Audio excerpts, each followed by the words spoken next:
பிஸ்மில்லாஹிர்ரஹ்மானிர்ரஹீம் அல்ஹம்துலில்லாஹி ரப்பில் ஆலமீன் வஸ்ஸலாத்து வஸ்ஸலாமு அலா சய்யிதினா முஹம்மதின் வ அலா ஆலிஹி வஸஹ்பிஹி அஜ்மஈன் அம்மா பாத்.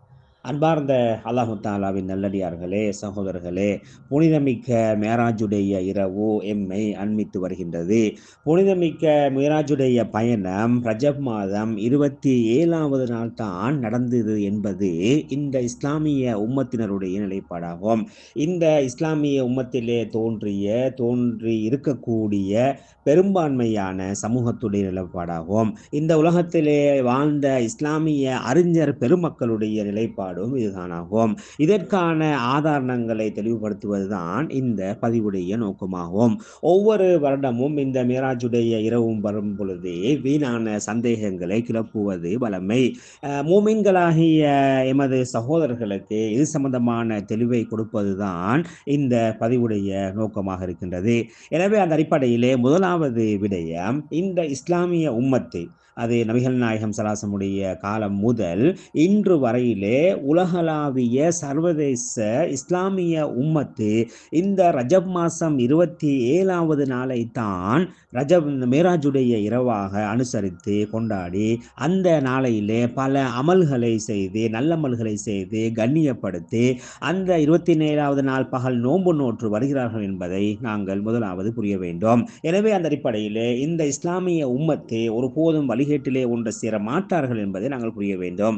அது எமது இந்த சமகாலமாக இருந்தாலும் சரி, முன்னைய காலங்களாக இருந்தாலும் சரி, இஸ்லாமிய பெரும்பான்மையான சமூகம் வழிகேட்டிலே ஒன்று சேர மாட்டாது என்பதை நாங்கள் புரிந்து கொள்ள வேண்டும். மேராஜுடைய இரவு மேராஜ் பயணம் எந்த இரவிலே நடைபெற்றது என்பதிலே அறிஞர்கள் மத்தியிலே கருத்து வேற்றுமை இருக்கின்றது. கருத்து வேற்றுமை இருப்பது உண்மைதான். அவ்வாறு கருத்து வேற்றுமை இருந்தாலும் அதிலே எது சரியானது என்பதை நிரூபிப்பதற்கான வழிமுறைகள் இருக்கின்றது. அவ்வாறு எதையுமே நிரூபிக்காமல் அவ்வாறு மொட்டையாக விட்டுவிட வேண்டும் என்று சொல்வது ஒரு அறிவுபூர்வமான செயல் அல்ல. சிலர் என்ன சொல்கின்றார்கள், மேராஜுடைய இரவு ரஜம் மாசம் என்று கருத்து இருக்கின்றது, ரமதான் என்று கருத்து இருக்கின்றது, முஹர்ரம் என்று கருத்து இருக்கின்றது, இவ்வாறு பல கருத்துக்கள் இருக்கின்றது, அதனால் எமக்கு 27 என்று மட்டும் சொல்ல முடியாது என்று சொல்லி பேசாமல் இருந்து விடுகின்றார்கள். நபிகள் நாயகம் ஸல்லல்லாஹு அலைஹி பிறந்த தினத்தை பற்றி பேசும் பொழுதும் இவ்வாறு பல கருத்துக்கள் இருப்பதாக சொல்கின்றார்கள். இவ்வாறு கருத்துக்கள் இருந்தாலும் அதிலே சரியானது ஒன்று இருக்க வேண்டும் அல்லவா? இந்த இஸ்லாமிய உம்மத்து இன்னும் நபிகள் நாயகம் ஸல்லல்லாஹு அலைஹி வஸல்லம் அவர்கள் மேராஜ் பயணம் போனதை தெரியாதவர்களாக இருக்கிறார்களா, அறியாதவர்களாக இருக்கிறார்களா? நபிகள் நாயகம் ஸல்லல்லாஹு அலைஹி வஸல்லம் பிறந்த திகதியை இந்த இஸ்லாமிய உம்மத்து அறியாமல் இருக்கின்றார்களா? இவ்வளவு ஒரு அறிவீனமான ஒரு கருத்து.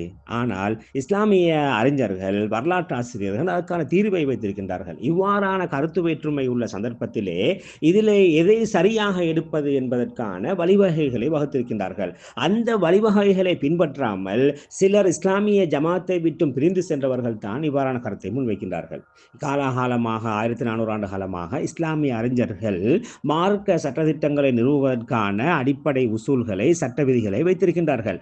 அந்த விதிகளின் பிரகாரம் ஒரு விடயத்துக்கு தீர்வெடுக்க முடியும். ஆனால் இன்று குழப்புவதற்காக, சமூகத்திலே குழப்பத்தை ஏற்படுத்துவதற்காக உள்ளவர்கள் என்ன செய்கின்றார்கள், இந்த விதிமுறைகளை பின்பற்றாமல் அவர்கள் தாண்டோடித்தனமான கருத்துக்களை முன்வைத்து அல்லாஹு தாலா யாரை வழிகெடுக்க நாடிவிட்டானோ அவர்களை தம்பக்கம் இணைத்துக் கொண்டு பிரச்சாரத்தை செய்து கொண்டிருக்கின்றார்கள். எனவே இந்த மேராஜுடைய இரவு எது என்பதிலே கருத்து வேற்றுமை இருந்தாலும் அது எந்த இரவு என்று தெளிவாக சொல்லப்பட்டிருக்கின்றது. அதை கண்டுபிடிப்பதற்கான வழிமுறைகள் இருக்கத்தான் செய்கின்றது. எனவே இதை நாங்கள் முதலாவது புரிந்து கொள்ள வேண்டும். எனவே அந்த அடிப்படையில் இந்த இஸ்லாமிய உம்மத்திலே வாழ்ந்த வரலாற்றாசிரியர்களுடைய நிலைப்பாடு என்னவென்றால், ஒரு வரலாற்று தகவலை நிரூபிக்கும் பொழுது முதலாவதாக ஆதாரத்தின் மூலமாக நிரூபிக்க வேண்டும். அவ்வாறு குர்ஆனிலேயோ ஹதீஸிலேயோ சொல்லப்பட்ட ஆதாரத்தின் மூலமாக நிரூபிக்கப்பட வேண்டும். அவ்வாறு ஆதாரம் இல்லாத சந்தர்ப்பத்திலே அதிகமான அறிஞர்களுடைய கருத்து எது என்ற அந்த முடிவை வைத்து அதுக்கான தீர்வை எட்ட வேண்டும். இந்த மேராஜுடைய இரவிலே அது ரஜப் மாதம் 27வது இரவு தான் நடந்தது என்பதற்கான ஆதாரங்கள் இருக்கிறதா என்று பார்த்து, ஆதாரங்கள் இருக்குமானால் அந்த ஆதாரத்தின் மூலமாக அதை நிறுவ வேண்டும். அவ்வாறு ஆதாரம் இல்லாவிட்டால் இந்த இஸ்லாமிய உம்மத்திலே தோன்றிய வரலாற்று ஆசிரியர்கள், அறிஞர்கள், இந்த உலகமை ஏற்றுக்கொண்ட அறிஞர்களுடைய அதிகமானவர்களுடைய கருத்து எதுவோ அதை வைத்துத்தான் தீர்ப்பு செய்ய வேண்டும் என்பதை உசூல் எமக்கு, சட்டம் எமக்கு தெளிவாக சொல்கின்றது. எனவே அதைத்தான் நாங்கள் பின்பற்ற வேண்டும். இல்லை, நான் இந்த உசூல் எல்லாம் எடுக்க மாட்டேன், இந்த சட்டம் படமெல்லாம் எடுக்க மாட்டேன் என்றால் நீங்கள் ஜமாத்தை விட்டு பிரிந்தவர்கள், ஒதுங்கியவர்கள், உங்களோடு எமக்கு பேச வேண்டிய தேவை கிடையாது என்பதையும் நாங்கள் சொல்லிக்கொள்ள விரும்புகின்றோம்.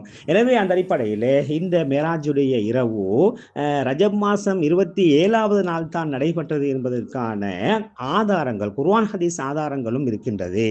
அந்த ஆதாரத்தின் மூலமாகவும் ரஜப் மாதம் 27 தான் நபிகள் நாயகம் ஸல்லல்லாஹு அலைஹி வஸல்லம் அவர்கள் மேராஜ் பயணம் மேற்கொண்டார்கள் என்பதை நிரூபிக்க முடியும். இதற்கு ராஜிஹான சொல்லுன்னு சொல்வார்கள். அதே போன்று அதிகமான அறிஞர்களுடைய கருத்து பிரகாரம் பார்த்தாலும் அதுவும் ரஜப் மாதம் 27 தான் என்பதை நாங்கள் புரிய வேண்டும். இதற்கு அரபியிலே மஷூரான கருத்தும்படி என்பதாக சொல்வார்கள். எனவே நாங்கள் உங்களுக்கு இப்பொழுது இதற்கான ஆதாரங்களை தருவதற்கு தயாராக இருக்கின்றோம். முதலாவது, ஆதாரத்தின் அடிப்படையிலே பார்க்கும் பொழுது புகாரி முஸ்லிம்லே வரக்கூடிய பிரபலியமான இந்த இஸ்ரா சம்பந்தமான இராவலி பயணம் சம்பந்தமான ஹதீஸ்.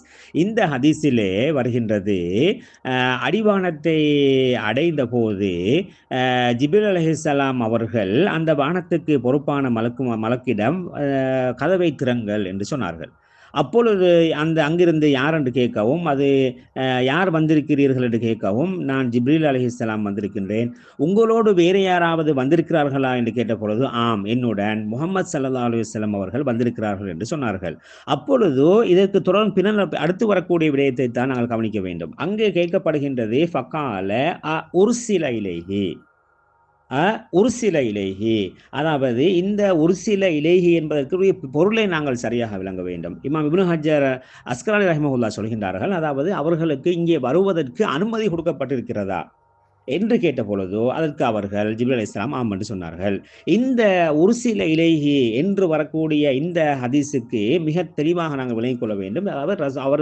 அவர் இங்கே வருவதற்கு தூதுவர் அனுப்பப்பட்டு அனுமதி கொடுக்கப்பட்டதா என்பதுதான் பொருள் என்பதை நாங்கள் புரிய வேண்டும். எனவே அந்த அடிப்படையில் இந்த ஹதீஸிலே பாருங்கள், ரசூலுல்லாஹி ஸல்லல்லாஹு அலைஹி வஸல்லம் அவர்களுக்கு அந்த மிராஜ் பயணத்தை மேற்கொள்வதற்கு அனுமதி கொடுக்கப்பட்டிருக்கிறதா, அனுமதி கொடுக்கப்பட்டதா என்று கேட்டபொழுது ஆம் என்று சொன்னார்கள். இதை நாங்கள் ஞாபகத்தில் வைத்துக் கொள்ள வேண்டும். இந்த ஹதீஸிலே நபிகள் நாயகம் ஸல்லல்லாஹு அலைஹி வஸல்லம் அவர்களுக்கு மேராஜ் பயணம் மேற்கொண்டு செல்வதற்கு, வானத்தை தாண்டி செல்வதற்கு தூதுவர் அனுப்பப்பட்டு அனுமதி கொடுக்கப்பட்டது என்பது தெளிவாக சொல்லப்பட்டிருக்கின்றது. ஆனால் இது எப்பொழுது என்று சொல்லப்படவில்லை.